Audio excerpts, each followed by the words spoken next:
Let me just start the video by saying please excuse my sick tone Nurgle has taken me, because in today's video we're talking about the Iron Hands. I've always said the Iron Hands are the biggest, loyalist traitors, and today we have even more evidence of this. This is brand new lore taken from the brand new Maelstrom book. It's the end book of the end narrative campaign for 10th edition. So let's jump in, let's look at this, let's discuss it, and of course, let's get waffling. So this traitor Space Marine we're about to discuss is absolutely wild. He's a traitor on 3 different levels, and it will all make sense as we read this passage that I'm about to put in the background right now. So it starts with Lord Draak Tarehzar, hopefully I'm saying that right, the Iron Reeve, that's his full name, his full title,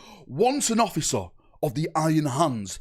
Draak Tarehzar, again, hopefully I've said that right, was censured for allowing a horrendous catalogue of deaths among allied soldiery. So basically, this guy just didn't care for his allies. He was sentenced to a century of penance and dispatched to serve it with the Death Watch. But Tarehzar saw this condemnation as a betrayal of himself and his Primarch's edicts alike. He killed the transit ship serf's crew en route and vanished from his chapter's ken.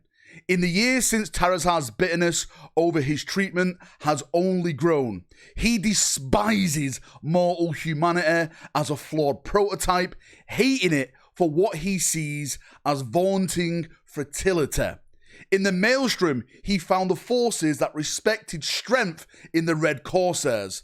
Lord Tarehzar has risen high amongst their ranks. His ruthlessness and his utter disregard for humans and aliens alike have enabled him to seize immense stockpiles of resources and numerous prize ships, but precious few survivors for enslavement. Tarehzar sees Huron's time as over, and himself as the logical replacement. This guy is not only betraying the Iron Hands, the Imperium, his brothers, everyone who stands for the righteous cause of the Emperor, he's also now joined the Red Corsairs, and he's got in a position, he's like, you know what? It's time for me to lead this. It's time for me to take over this. This guy is a traitor. Traitor. What kind of Iron Hand loser do you have to be? It makes sense to me that the Iron Hands are like this. What have I been telling you in chat?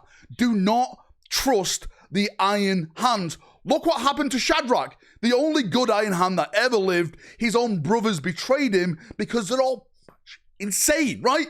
They're all twisted. They're all weird. If they joined the traitors back at Isfahan during the Horus Heresy, I'd be like, okay, that makes sense. That is how bad the Iron Hands are. Once Ferrus Manus, lost his head, the Iron Hands just went wild. They went wild. That was it. They literally changed. So yes, this makes sense to me. And another thing as well, right?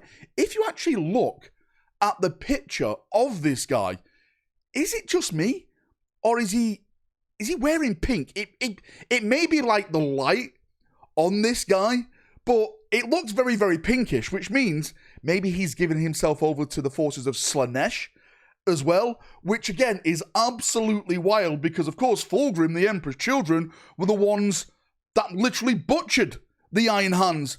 The Primarch, Fulgrim, killed his father. So not only to give yourself to chaos, but also the chaos god that literally killed your father is absolutely bloody wild. Again, Lord Draak, I'm not surprised. Remember what happened with the the Hospitallers? The Iron Hands boarded a Hospitaller ship in the middle of an engagement. We all thought we were allies. They killed people, right? Stole the Hospitallers' venerable dreadnought, ripped the carcass out of it. It was a hero of the Hospitallers, only to put their hero inside of it. The Iron Hands cannot be trusted. You're hearing this from me, right? Anyone who has iron in their name are a bunch of bloody pillow losers. Anyway, that's enough waffling from me. Big shout out to everyone who linked me this over on Discord. I appreciate y'all. I told y'all, I knew it, right? The Iron Hands cannot be trusted. Technically, to be fair, there's also like a Mantis warrior in this. There's a couple of chapters which, you know, will remain nameless because, of course, the Sons of Dawn can never be known as, or can turn traitor because we're the most loyal of all the Emperor's sons, because that's just the way it is written.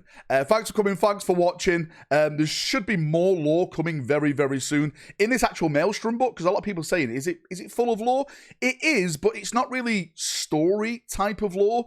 It's more like character growth type of lore, like what actually is the Maelstrom, a timeline of certain battles inside of the Maelstrom, some forces that have been fighting inside the Maelstrom, like the Orcs. It's not like the 500 World book, which was kind of like Titus's adventures and fighting against Necrons, like that type of story. It's more like a, you know, what is the Maelstrom kind of thing. So yeah, if you want to buy it, it does have lore in there, but I definitely prefer the 500 Worlds and how they did that lore inside of that one. I thought it was way, way, way, way more spicier. But anyway, thanks for coming. Thanks for watching. If you've got any thoughts, feedback, post it down below. Iron Hands.